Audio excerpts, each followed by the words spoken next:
Hey everybody, what's up and welcome back to today's video guys. And today guys, I'm going to be showing you how to go ahead and create a listing on your Etsy store using the Etsy application. This is a very simple thing to do, so make sure to watch this quick and easy video till the very end, follow my steps correctly so you can make sure that this works the same for you and you can do this yourself.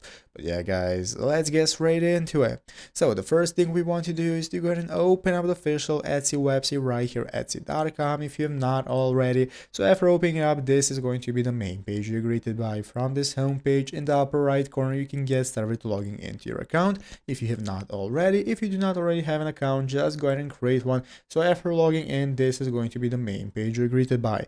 From this home page, now we can get started with accessing our shop manager. As you can see in the upper right corner, you can get started opening up your shop manager. That's going to enable you to set up a store if you have not already set up your store. If you already have it done, you're going to go and be able to access your store settings by the shop manager, and this is how we can get started with creating a listing. So if you're listing on Etsy.com using the web browser, you're going to open up your shop manager, select listings, and then click add a listing. That's going to enable you to fill out the information and publish your listing. But if you're creating a listing on the Etsy seller app, you're going to go into the listing sections. You're going to find at the bottom of the screen and select the plus icon in the top right corner and choose copy an existing listing or start from scratch. From there, you're going to go and be able to select the category you want your listing to be in, upload photos and a video to show off your item. You're going to go and be able to upload it and edit it later if you're worried about that. Enter in the relevant and required information and click publish, and just like that, you're going to go and be able to create a listing on the Etsy seller app or on Etsy.com, depending whichever you want.